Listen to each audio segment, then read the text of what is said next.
Шайлоо өтүп, эми ага баа бериле баштады. Эл аралык байкоочулар да, жергиликтүү уюмдарда добуш берүү жараяны негизинен ачык жана тынч өттү деген сыпаттамаларын айтышууда.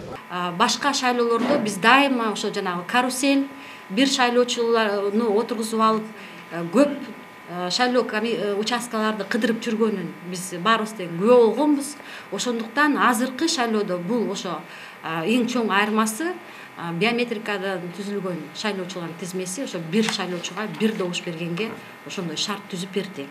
Экинчиси жанагы автоматташтырган урналар шайлоочулардын добушун бурмалабай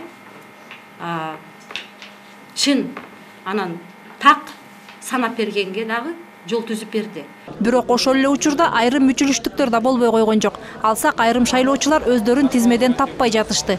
Көзү өтүп кеткен адамдар тизмеге кирип, ал эми тескерисинче биометрикалык маалыматтарын тапшырган жарандардын кээ бирлери өздөрүн тизмеден таппай калган учурлар болуптур. Бишкекте кошумча участка ачылбады беле. Ошондо деген 3442 жаран катталыптыр да, форма 2 менен арыз берилипчи. Бирок деген шайлоочулардын тизмелери келгенде деген 2842 эле жаран тизмеге кирип калыптыр да. Ошого карабастан 600 жараныбыз тизмеде жок болуп атат. Ошондо деген 600 жараныбыз добушун бербей калган болуп атат да, туура. Мына ошондо эле 72-30 деген участкада Сокулук районунда деген 500гө жакын жаран дагы тизмеден таппай калыптыр анычы. Эми бул деген мүмкүн жанагы кыска мөөнөт болуп калбады биздечи, жана борбордук шайлоо комиссиянын мамлекеттик каттоо кызматы деген абдан эле мындай тартыш убакыт болуп калды.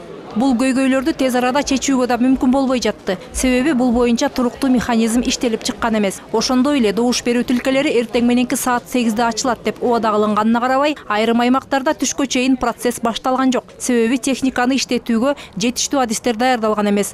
Муну жарандык активисттер биометрикалык маалыматтар аркылуу добуш берүү системасын ишке ашырууга бөлүнгөн убакыттын тартыштыгы менен байланыштырышууда. Чтобы соответствующие органы разработали полный механизм. Тийиштүү органдар өз ара кызматташуунун механизмин иштеп чыгуулары керек. Мамлекеттик каттоо кызматы жана борбордук шайлоо комиссиясы жарандар өздөрүн тизмеден таппай калган учурда кайсы органдарга арыздануусу керектигин аныктоого тийиш. Бул алдыда аткарыла турган иш. Бирок жарандарды биометрикалык каттоо боюнча пайдалуу түптөлдү. Буга чейин 1,5 жыл бою ар тараптан ачуу сынга кабылганы менен кабыл алынган кадамдар өзүн актады деп айтууга болот. Өлкө боюнча 2374 шайлоо тилкеси болсо, алардын ар биринде чет жерден келген жана жергиликтүү байкоочулар көз салып турушту. Айрым саясий бирикмелер байкоочуларды атайын окутуудан өткөрүп даярдаганы да байкалган. Чет элдик уюмдар да өлкөдө шайлоо таза жана ачык өткөнүн айтып, аны легитимдүү деп таанышты. Мээрим Ташибекова, Самат Дөлөтакунов, Александр Симонов, НТС.